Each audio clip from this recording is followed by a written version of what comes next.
사랑하는 성도 여러분, 먼저 하나님께 영광과 감사와 찬양을 드립니다. 부족한 종이기에 감히 이 거룩한 단에 설 수가 없지만은 하나님께서 허락하시고 또 이 교회 목사님이신 성목사님 허락하시고 여러분들이 허락하심으로 부족한 종이 이 단에 서서 말씀을 증거하게 된 것을 진심으로 감사와 영광을 드립니다. 사양하였지만 우리 성 목사님이 부탁의 말씀을 거역할 수가 없어서 순종하는 마음으로 이 자리에 섰습니다. 저는 평소에 말씀을 증거할 때 사람이 적고 많은 것이 문제가 아니고 단 몇 사람이 모였을지라도 몇 백 명이 모이고 몇 천 명이 모였을지라도 저는 수많은 사람이 모인 것으로 알고 그렇게 말씀을 증거했습니다. 감히 저는 몸이 쇠약해서 조금 염려스럽습니다. 평소에 앉아 드릴 때도 뭐 걱정스러웠는데 부족한 종이 1시간 동안 서서 이 말씀을 증거할 수 있을까 우리 집사람이 많이 걱정을 해요. 그러지만 제가 하나님이 함께 하심을 믿고 담대하게 섰습니다. 여러분도 함께 기도하시는 마음으로 협조해 주시기를 간절히 부탁드립니다. 오늘 하나님 말씀, 본문 말씀을 제가 봉독해 올리겠습니다. 신약성경 고린도후서 3장 1절에서 3절까지의 말씀입니다. 여러분이 익히 아시는 말씀들인데 그래도 한번 우리가 말씀을 한번 읽고 나가시는 게 좋을 것 같아서 봉독해 올리겠습니다. 고린도후서 3장 1절 우리가 다시 자천하기를 시작하겠느냐 우리가 어찌 어떤 사람처럼 천거설을 너희에게 붙이거나 혹 너희에게 맞거나 할 필요가 있겠느냐 너희가 우리의 편지라 우리 마음에 썼고 무사람이 알고 있는 바라 너희는 우리로 말미암아 나타난 그리스도의 편지니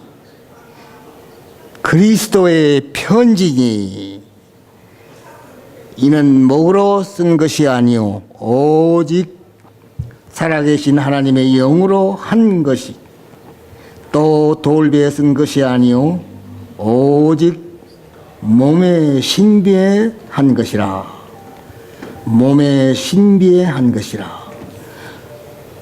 귀한 말씀입니다. 함께 기도드리겠습니다. 존귀하신 하나님 아버지 은혜와 사랑을 감사합니다. 부정한 종을 귀한 단위에 세워주셨사오니 이 몸을 감추시옵고 성령의 두루마기로 입혀 주시어서 하나님의 말씀 유로 없이 증거하여 사랑하는 성도들과 함께 영의 양식을 충족받고 기쁘고 즐거운 시간이 되며 오직 하나님께는 감사와 영광의 시간이 되게 해 주시옵소서. 사탄의 권세를 일제 물리쳐주시고 성령 하나님이 이 시간 덮씌워 주시옵소서. 예수님의 거룩하신 이름 의지하여 간절히 기도 올리옵나이다. 아멘.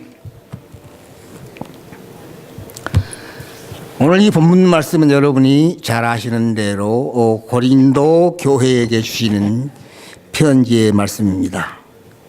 이 말씀 역시 사도 바울께서 고린도 교회에게 주신 편지입니다. 다시 말하면 그리스도의 신부름을 받고 이 고린도 교회에 문제 많았던 고린도 교회에 좋은 말씀의 글로 그들을 위로해 주시기 위해서 쓰신 글이 바로 이 고린도 전서 그리고 또 그들이 부족하고 말 잘 듣지 아니해서 다시 고린도 후서 말씀을 써서 그들을 위로하고 격려하신 말씀입니다. 여러분이 잘 아시는 대로 이 고린도 교회는 사도 바울께서 제2차 전도 여행 시에 설립한 교회이지요. 그러니까 예수님 승천하신 이후에 한 50여 년 이후 51년도에서 57년 사이에 이 두 편지를 보낸 것인데, 고린도 교회는 여러분이 잘 아시는 대로 지금 그리스입니다. 그리스. 옛날 그 시대 같으면 마케도니아 지역이죠. 고린도 지역이 바로 이 중심 하반부에 있는 제일 말단에 있는 항구 도시지요. 고린도가. 그런데 이 고린도가 항구 도시이면서 무역상을 하시는 도시이기 때문에 많은 나라 사람들이, 유대인이나 헬라인이나 로마인이나 이런 많은 사람들이, 많은 상인들이 오고 해서 가장 우상을 많이 섬겼던 나라이고, 문제가 많았던 나라이고, 그 창녀들이 들끓어서 아주 힘겨웠던 그러한 문란한 도시였습니다. 그런 교회에 사도 바울께서 제2차 전도 여행 시에 아테네에서 선교하시다가 잘 듣지 아니하므로 바로 그 건너편 한 250마일 내지 한 300마일 정도 거리에 있는 고린도에 착륙해서 말씀을 증거했습니다. 거기도 아무도 아는 사람이 없지요, 사도 바울께서. 그렇지만은 마치 그때에 유스트라와 아블로라고 하는 상인하던 사람이 이탈리아에서 로마에서 쫓겨나가지고 이렇게 고린도로 와서 마치 만나게 되었습니다. 보니까 상업이 비슷해요. 사도 바울께서도 이제 전도하면서 이 장막을 치는 그런 상업을 하셨는데, 그 루스드라와 아볼로가 마치 같은 그 장막을 치는 장사여서 사도 바울이 잘 어울릴 수 있는 좋은 기회가 되어가지고 바로 둘이 마음을 합해서 고린도 그곳에 교회를 설립하기 시작해서 약 18개월 동안 1년 6개월 동안 열심히 전도해서 고린도 교회를 세웠던 것입니다. 그리고 그가 이제 떠나서 다시 제3차 전도 여행지로 떠나게 됐는데, 그 후에 몇 년이 지난 후에 고린도 교회가 말썽이 많아졌어요. 특별히 이 성도덕이 문란해가지고 그 문제가 도덕상으로 어려워진 그 교회가 돼서 서로 내가 잘난 체하고 똑똑한 체하고 하는 그런 싸움이 자꾸 벌어지니까 그 소식을 들은 사도 바울께서 고린도 교회에 보낸 편지가 바로 이 고린도 전서이고, 그 후에 다시 보낸 편지가 고린도 후서인데, 그 후에 또 계속 거짓 교사들이 불일도 일어나가지고 교회를 해방하니까 이제 제2차 사도 바울께서 보낸 편지가 고린도 후서입니다.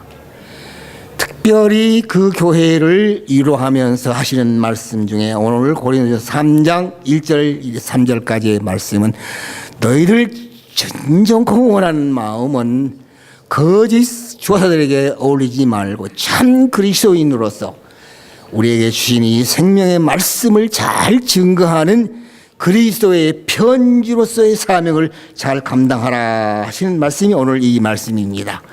그래서 여기 3장 1절 3절에서 보니까 고린도 교인들이 많이 바울 사도에 대해서 그 의심을 하고, 거짓 선교사들이 와서, 선지자들이 와서 꼬이는 말에 넘어가 가지고 사도 바울을 많이 의심을 합니다. 그러니까 이 1절 말씀에 보니까 내가 너희에게 천서를 보내야 하겠느냐. 그 당시 이 일을 맡고 교사의 일을 감당하려고 하면은 천거를 받습니다. 천거. 예, 다른 사람들이 인정할 만한 그런 그 천거를 받아가지고 내야만이 교사로 인정할 수가 있고 선지자로 인정을 받아서 일을 할 수 있기 때문에 사도 바울도 나 역시 너희들에게 이런 천서를 보내야만 하겠느냐. 하나님께서 나에게 임명하신 사도직에 내가 귀한 생명을 맡고 일하는 사람인데 내가 꼭 그렇게 해야만 되겠느냐 하고 위로를 하면서 다음에 말씀 3절에 보니까 너희들은 그리스도의 편지라. 너희들이 하여야 할 일은 그리스도의 편지적 사명을 감당하라 하면서 공고한 말씀입니다.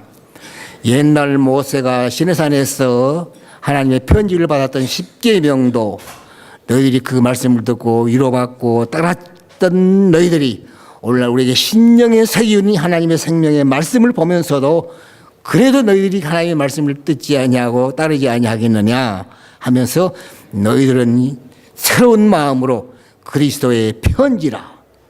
그 편지는 돌비에 새긴 편지가 아니고 너희들의 심령에 새겨진 하나님의 말씀이다.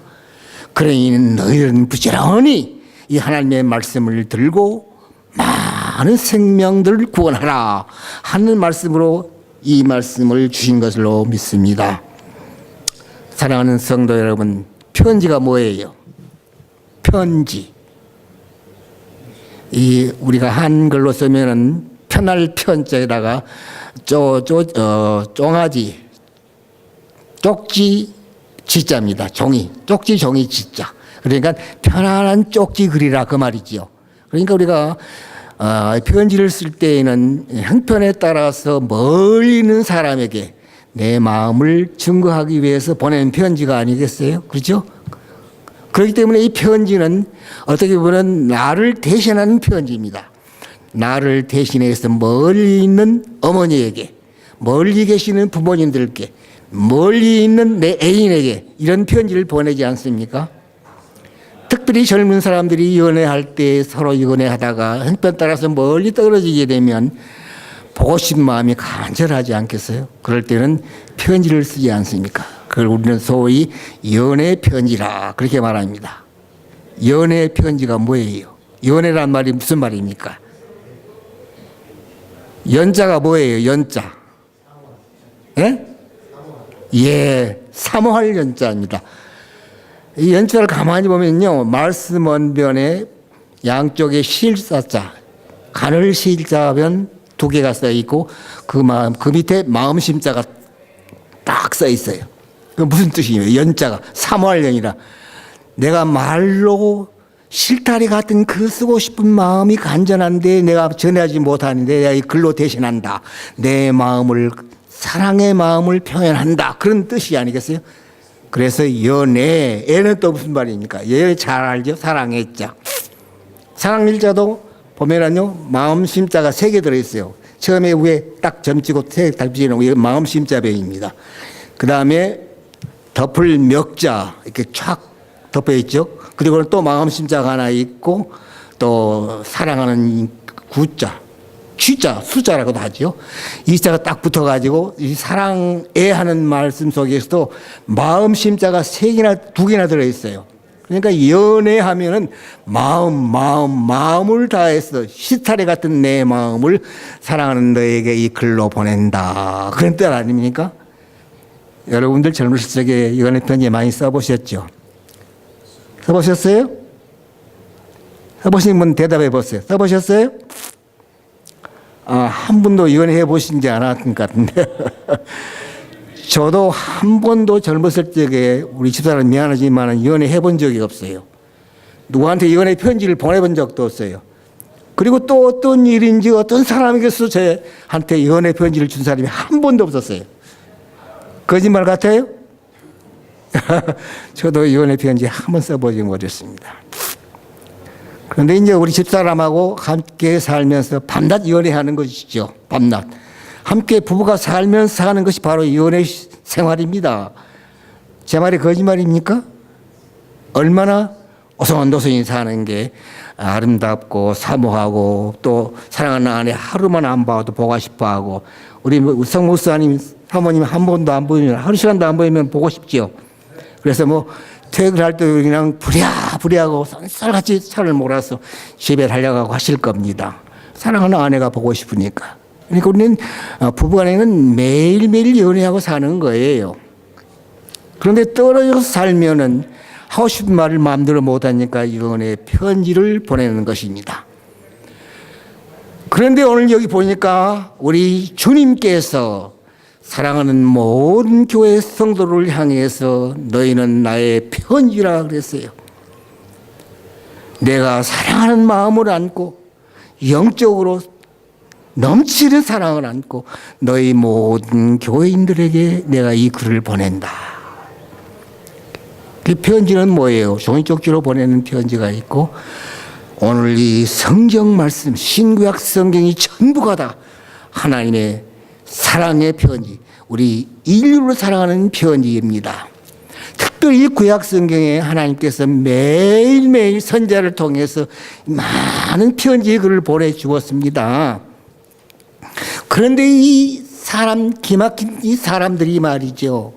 하나님께서 그렇게 너희를 사랑한다, 사랑한다 해 말 듣지 아니하니까 결국은 하나님께서 사랑하는 아들 예수 그리스도 그 한 분 하나님을 예수야, 내가 저 인간 세상에 가야 되겠다. 그래서 하나님의 명령을 받고 보내도 편지를 보내도 듣지 아니하니까 예수님을 보내셔서 직접 우리에게 하나님이 너희를 이렇게 사랑한다 그렇게 말해서 듣지 않으니까 내가 내 아들 너희에게 보낸다 하고 예수님을 이렇게 선수 우리에게 보내신 것이 아닙니까? 그리고서는 3년 6개월 동안 우리에게 함께 생활하시고 모든 생활을 함께 하시며 고난과 고통과 눈물 어림과 슬픔과 기쁨을 다 맛보시고 그리고 다시 십자가에 못 박혀 죽으심으로 최후의 우리의 사랑을 그리스도의 편지를 우리에게 역사하여 주심으로 너희도 마지막 때에 내가 떠날지라도 이 십자가의 복음의 사명을 계속 편지로서 모든 사람에게 전달해라 하시고 남기신 것이 십자가의 죽으심이고 부활하시고 승천하신 거 아니겠어요?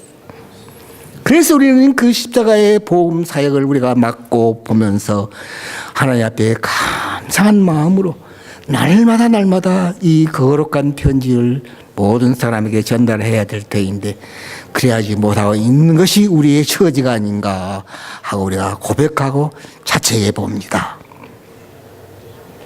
편지는요, 받는 사람에게 기쁨을 줍니다.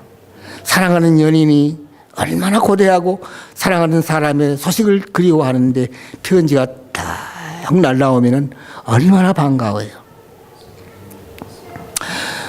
광주에 있던 어떤 내 친구 목사님이 옛날 한 60년대 초에 남산 신학교가 그때 남산에 조그만 건물에 신학교를 하고 있는데 거기를 신학을 입학을 해서 공부를 합니다. 사랑하는 아내는 매일 품팔이를 해요. 품팔이를 해서 두 아들, 딸을 기르면서 또 돈을 모아가지고 그 사랑하는 남편 박전우사인데 박전우사에게 얼마씩 또 학비를 보내가지고 이렇게 학비 조달을 하는 그런 아내였어요. 그런데 사랑하는 이 박전우사가 이제 한 학기를 마치고 이제 겨울방학이 되어서 이제 한 달 후에는 집에 가게 되는데 가기 전에 편지를 쓰고 싶은 마음이 간절해서 사랑하는 아내에게 편지를 씁니다. 사랑하는 아내 여보, 얼마나 추운 겨울에 고생이 많소. 두 아들, 딸 기르면서 수고가 너무나 많고 품팔이하면서 얼마나 수고가 많은지 당신이 보낸 학비로 내가 공부를 잘하고 한 학기를 마치고 내가 한 달 후에는 집에 갈 테니 그렇게 알고 기다리시오 하고 편지를 써서 보냈어요. 그 아내가 편지를 받아보니까 너무나 정겹습니다. 사랑하는 남편, 추운 겨울에 양복 한 벌 제대로 사 입지 못하고 내의 한 벌 제대로 사 입지 못하는 그런 처지에 얼마나 떨고 공부를 하실까. 근데 글을 보내고 싶은데 종이가 있어야지요.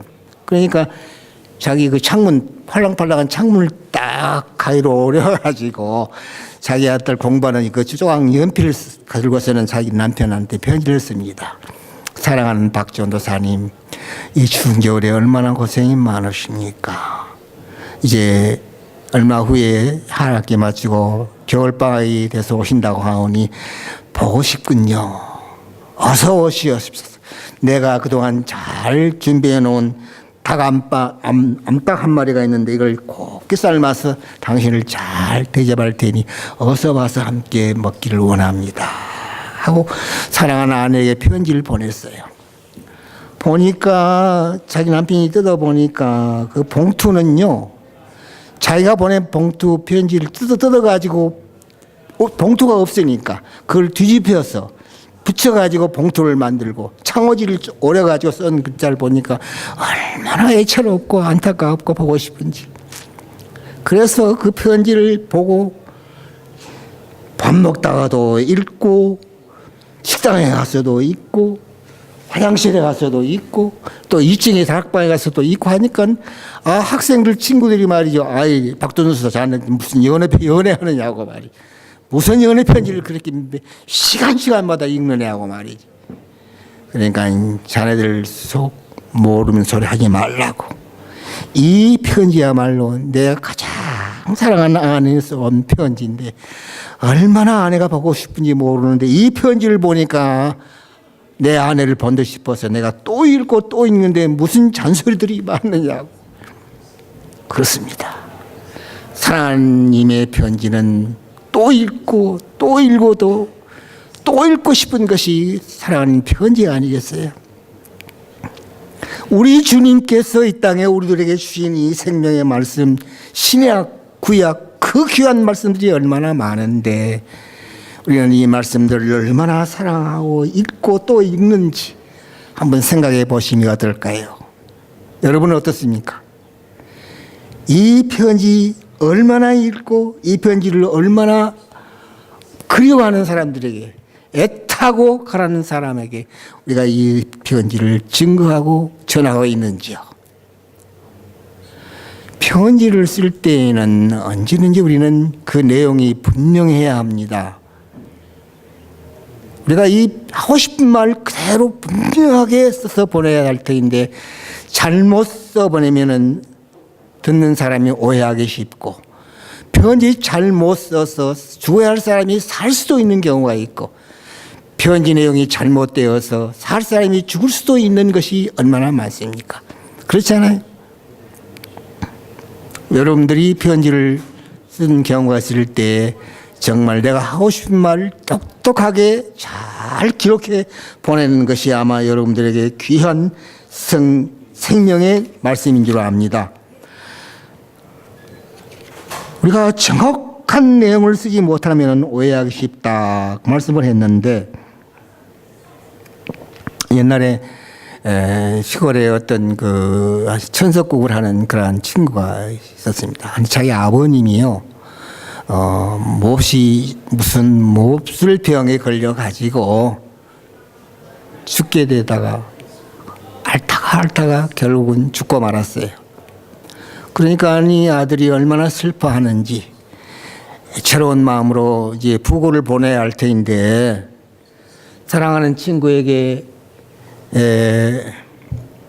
편지를 썼어요. 부고를 보냈어요. 그래가지고 쓰는 내용이 잘 모르면은 그냥 우리 한국말로 한문 실력이 없으면 우리 한국말로 편안한 글 썼으면 좋았을 텐데 이 친구가 자기 친구에게 그 면사무소에 있는 친구에게 이렇게 한 40-50일 떠는 친구에게 편지를 보낸다고 부고를 썼어요.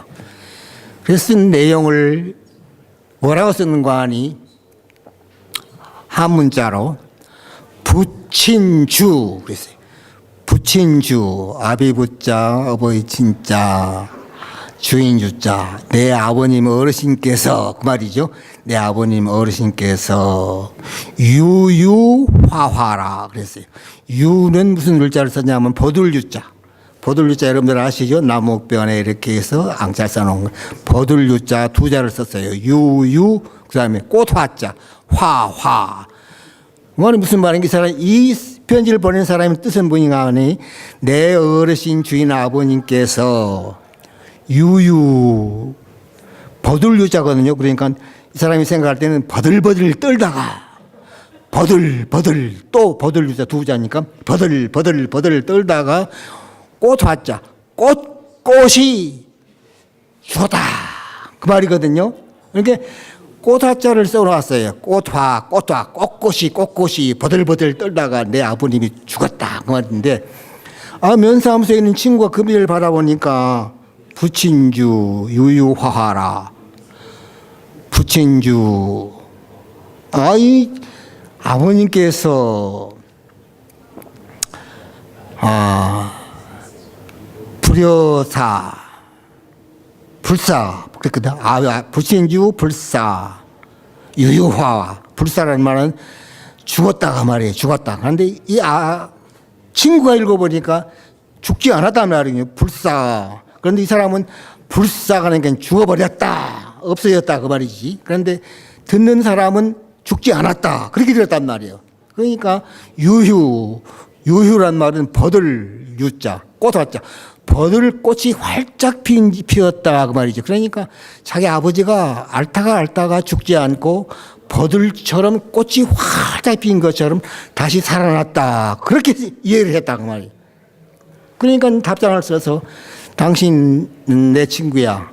인사말 다 생략을 하고 부친주 불여 불사 유유화하라 했으니 자네 아버지가 그렇게 몹쓸병에 시달리다 죽지 아니하고 버들꽃처럼 활짝 다시 살아났다 그 말 아닌가. 그러니 천만 감사한 일일세 하고 답장을 보냈단 말이에요. 그러니까 이 상주가 생각할 때에는 아니 내 아버지가 죽었다고 지금 부고를 보냈는데 살아서 얼마나 행복합니까 하고 기쁘고 축복한다 그런 말 보내니까 화가 났어요. 그래서 그냥 단칼에 그냥 면사무소로 뛰어갔어요. 그냥 먼 거리를 뛰어가가지고 막 자기 친구를 멱살을 잡고 야 이 녀석아 무슨 소리냐고. 내 아버지가 돌아가서 슬픔에 잠겨있는 나에게 내 아버지가 살아나서 축하하고 복을 빈다는 말을 보낸다니 이 무슨 괘씸한 지고 하고 막 둘게 폈다고 말이에요. 이럴 수가 있습니까? 편지 글을 쓸 때에는 내용이 분명해야 합니다. 친구가 잘못 이해하고 죽은 아버지를 축하한다고 보냈으니 얼마나 부고를 받은 이 사람에게는 오해를 했고 그 보고를 보낸 상주는 얼마나 화가 났을 것 같아요. 편지의 내용은 분명해야 합니다. 우리 하나님께서 우리에게 주신 이 생명의 말씀 글들 신구약 성경 한 구절 한 구절 얼마나 귀한 말씀입니까? 이 말씀을 우리가 바로 읽고 바로 알고 바로 깨닫고 해야 될 터인데 데살로니가 교회인처럼 날마다 성경을 읽고 상고하고 또 연구하고 해야 할 터인데 그냥 스쳐 지나가 버리는 그래 이건 내 말 나한테 주신 말씀이하고 어떤 사람에게 주는 말씀이야 그래 흘려보내버리고 깊이 은구하고 깨닫고 이해하고 바로 우리 말씀을 생명의 말씀으로 알고 이 말씀을 바로 모든 죽어가는 생명들에게 증거해야 할 터인데 그리하지 못했다고 하면은 우리가 하나님 앞에 불경죄를 짓고 불순종의 죄를 지은 우리들이 아닌가 한번 생각해 보지 않겠습니까? 사랑하는 성도 여러분들은 이 귀한 생명의 말씀을 얼마나 바로 증거하고 이 말씀을 사모하고 그리워하는 사람들에게 얼마나 잘 증거하고 계시는지 우리가 한번 반성해 볼 필요가 있다고 생각지는 아니합니까? 사랑하는 성도 여러분, 저도 마찬가지입니다. 저도 마찬가지. 저도 40여 년간 주님을 목양하고 목회했고 미국에 와서 7년 동안 교목 생활을 하고 또 저 샴페인에 가서 정말 그 참 어려운 사람들, 국제 결혼하신 분들, 미국에서 외국인들하고 결혼해 살다가 딸려와가지고 살다가 쫓겨나가지고 혼자 사는 그 외로운 사람들, 그런 사람들 저는 샴페인에 가서 목회와 모양을 했어요. 한 30여 명 되시는 분들인데 이렇게 혼몸으로 사시는 분들이 많죠. 이제 물론 부부로 사시는 분들이 한몇 가정 있었으면은 그런 분들을 상대로 해서 목양을 하니까요. 정말 하나님의 말씀이 얼마나 귀한 것인지를 정말 뜻깊게 증거하고 그 어려운 사람들, 외롭게 사는 사람들, 남편들도 없는 그 외로운 삶을 사는 그 사람들을 향해서 핍박받고 어렵게 사는 그 사람들 증거할 때 참 보람을 제가 많이 느꼈습니다. 그런데 지금 생각해 보니까 제 목양 생활의 거의 40, 50년 동안의 삶의 목양 생활이 내가 하나님의 말씀을 진지하게 선포하고 증거했다고 할지라도 참된 하나님의 날에 하나님께 경배와 찬양을 드리지 못했다는 죄가 얼마나 큰지 모르겠어요. 제가 목양생활 다 청산하고 은퇴한 뒤에야 내가 안식일이 얼마나 귀한 줄 알고 정말 귀한 안식일을 기념하면서 하나님이 창조하시고 이 땅을 세우시고 이래는 날 편히 쉬시면서 우리들에게 하시는 말씀이 이 날을 거룩하게 너희를 또 섬기고 지켜야 한다고 하시는 말씀을 그렇게 성경 말씀을 보고 읽으면서도 성경 말씀 전체를 읽고 3만 번 이상 성경을 설교 말씀을 했던 내가 이 참된 뜻을 이해하지 못하고 하나님의 말씀을 선포했으니 얼마나 허황된 목양 생활을 했는지 내가 그동안 얼마나 참여 많이 했는지 모릅니다. 오늘 또 우리 성목사님이 하시는 말씀 가운데 우리 김 목사님 110년까지 모세가 사는 것처럼 110년까지 살게 해주십시오 하고 그렇게 기도를 하시고 그렇게 축복을 해 주셨는데요. 제가 왜 120년까지 살기를 원하는 줄 아세요? 제가 살고 싶어서 120년을 원하는 것이 아닙니다. 저는 죽어서 예수님을 만나고 싶은 마음이 없어요. 살아 생전에 내가 예수님을 이 땅에 오시는 재림주를 맞이하시는 마라나타 하고 내가 주님 만나는 그런 날을 갖기를 소망하는 마음으로 내가 110년까지 살면 그 안에 주님이 재림하시지 아니할까 그런 소망 때문에 내가 120년을 소망하는 거예요. 모르지요. 1년 후에 주님이 오실지 10년 후에 주님이 오실지 아니면 110년 후에 오실지를 모르지만은 저는 적어도 앞으로 40년 동안 살면 그 안에 주님이 오시지 아니할까 그런 소망을 안고 내가 죽어서 주님을 영접하는 것보다도 살아 생전에 우리 주님을 만나고 싶은 마음이 있어서 그 안에 내가 살아있는 동안에 내가 건강해져서 내가 복음의 증인으로 말씀을 증거할 수 있는 그런 기회를 갖기 위해서 제가 그날까지 건강하고 건강해지기를 소망하는 마음으로 110년을 소망하는 거예요. 사랑하는 성도 여러분, 제가 얼마나 죄를 많이 지었는지 몰라요. 이 귀한 안식일을 알지 못하고 제가 50년, 60년 동안 내가 목양 생활을 했으니까요. 그래서 저는 이 누가복음 15장에 나오는 잃어버린 비유의 말씀이 많이 있지 않습니까? 잃어버린 양 비유도 있고 잃어버린 동전 비유도 있고 하는데 그중에 잃어버린 탕자의 비유, 어린 아들 두 아들이 있었는데 둘째 아들이 아버지 앞에 막 돈을 달라고 하지 않아서 재산 나눠 주십시오 하니까 아버지가 그래라 하고 돈을 나눠줬지 않아요? 그래서 그 아들이 다 그 돈을 정리해가지고 타양으로 가서 다 탕진했잖아요. 올 때 갈 데 없어가서 돼지치는 염열면을 먹고 사는 신세가 되어서 부모의 가정이 그리워서 그가 한탄하고 돌아오는 장면이 있지 않아요? 누가복음 15장 18절에서 25, 26절까지 보면 거기에 그런 말씀이 나오지 않습니까? 이 탕자가 하는 말이 내 아버지 집은 멀 것도 많고 내가 호의호식할 수 있는 그런 삶을 살 수 있었는데 내가 왜 이렇게 와서 이렇게 허랑방탕하고 다 잃어버리고 쥐염 열매도 먹지 못한 신세가 되었고 내가 돌아가야지 하고서는 아버지요 나는 아들이라 일컬음을 받을 수 없는 죄인입니다마는 나를 아들이라 일컫지 말고 내 집에 종으로 삼아 주셔서 나를 먹게 해 주십시오 하는 마음을 간직하고 집으로 돌아가는 장면이지 않습니까? 그때 그 아버지 몇 년 동안을 떠나간 아들을 기다리면서 내 아들이 언제 올꼬 하고 기다리던 아들 밤낮 문을 열고 아들을 오기를 기다리던 아버지가 아들이 돌아온 그날 뭐라 그랬어요? 뛰쳐나가가지고 그 아들을 데려안고 들어와서 먼 종들에게 송아지를 잡아라 잔치를 베풀자 내 아들은 잃었다가 다시 온 아들이고 죽었다가 다시 살아난 내 아들이 아니냐 하고 장치를 베푸는 그 장면을 우리가 생각해 봅니다. 잘하지 않습니까? 한번 읽어볼까요? 제가 목이 좀 탈했지만 한번 외쳐봅니다. 아버지여,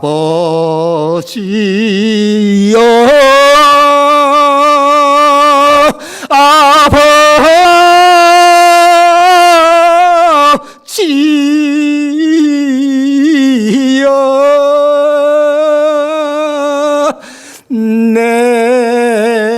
내가 하늘과 아버지께 죄를 얻었사오니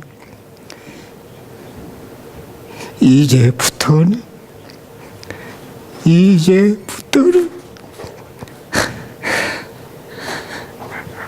아들이라 일컫지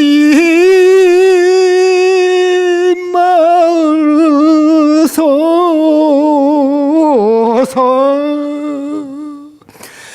품꾼의 하나로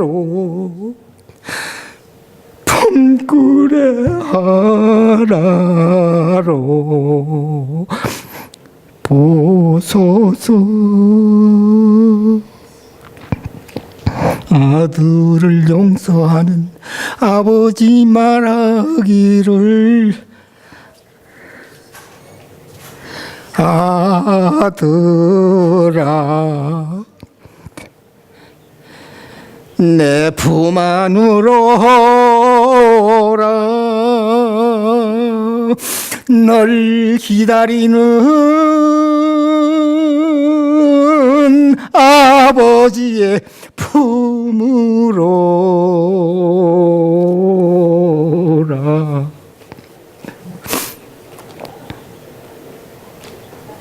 너는 죽었다가 다시 살은, 잃었다가 다시 살아난 내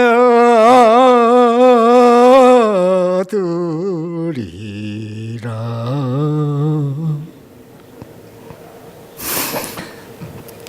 사랑하는 성도 여러분, 그렇습니다. 우리는 만 가지 죄 때문에 다 죽을 수밖에 없던 저희들, 그렇게 편지를 보내고 말씀으로 달랬지만 듣지 아니하니까 사랑하는 아들 독생자 예수 그리스도를 이 땅에 보내셔서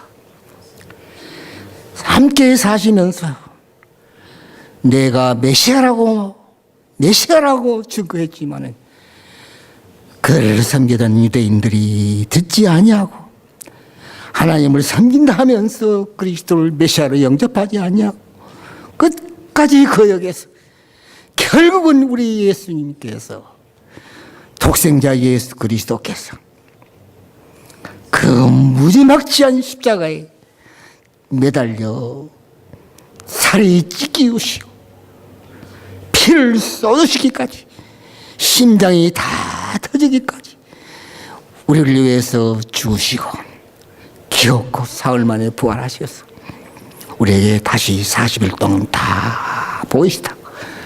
영광의 하나님 나라에 승천하셔서 보좌에 계신 주님, 우리가 소망하는 것이 무엇입니까?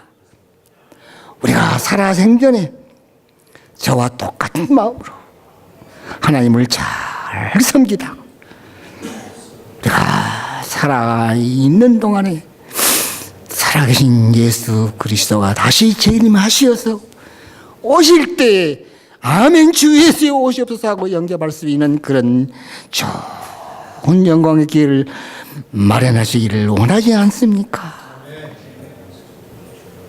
사랑하신 성도 여러분, 오늘 이 말씀 더 제가 드리고 싶은 마음이 없습니다. 진정코 오늘 우리는 그리스도의 편지라, 우리가 돌빌 수 있는 글이 아니고 우리의 신비에, 마음의 피에, 우리의 심장 속에 무슨 말입니까? 우리 인격을 가진 마음, 양심을 가진 마음, 선한 마음, 진실한 마음, 아름다운 마음에 우리 예수 그리스도의 말씀을 잘 새겨서 이 말씀을 모든 죽어가는 생명들에게 밤낮 증거해서 마지막 때까지 우리 모든 성도들이, 찬양교회 성도 여러분들이 바로 그리스도의 편지입니다. 옛 속담에 이런 말이 있어요. 종들이 종 노릇을 잘해야 상전이 상전 대접을 받는다, 그런 말을 있어요. 그러잖아요. 부잣집 종들이 종 노릇을 잘하고 정직하게 잘하면 저 집 종들 주인은 참 양반이고 훌륭하고 양심적인 주인이구나, 그렇게 헤아린다 그 말이에요.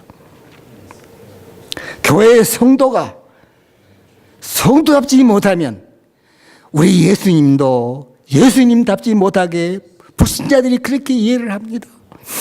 집사들이 집사의 직분을 다 못하면 모든 세상 사람들이 예수님도 저 모양이구나 하고 그렇게 이해를 합니다. 장로가 장로 직분을 잘 못하면 세상 사람들이 우리를 볼 때, 장로를 볼 때, 저 장로가 믿는 예수도 저 모양 저 꼴이구나 하고 그렇게 생각할 겁니다. 목사가 목사 노릇을 잘 못할 때 세상 사람들이 그 목사를 보고 제가 따르는 저 예수 그리스도도 저 목사지 못한 저런 분이구나 하고 인식할 것 아닙니까? 사랑하는 성도 여러분, 저도 여러분 교회의 미말에 있는 성도에 불과합니다. 성도다운 성도로 살기를 원합니다. 그러다가 우리 주님이 재림하실 때 살아생전에 성도 여러분들이 주님 만나 마라나타, 주님을 영접할 수 있는 사랑하는 성도들이 다 되시 주 예수 그리스도의 거룩한 이름으로 축원드립니다. 기도하시겠습니다. 사랑하는 아버지 하나님, 은혜와 사랑을 진실로 감사합니다. 부정한 종이 허탈 없이 사랑하는 성도들 앞에 주의 말씀을 증거했습니다.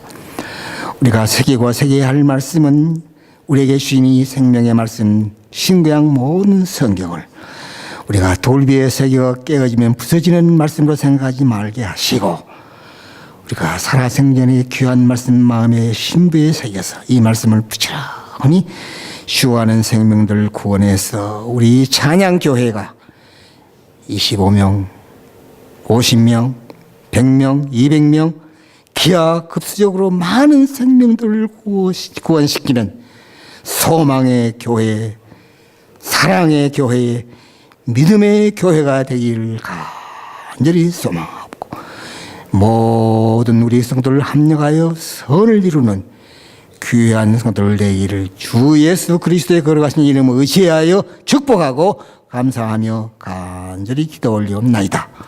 아멘.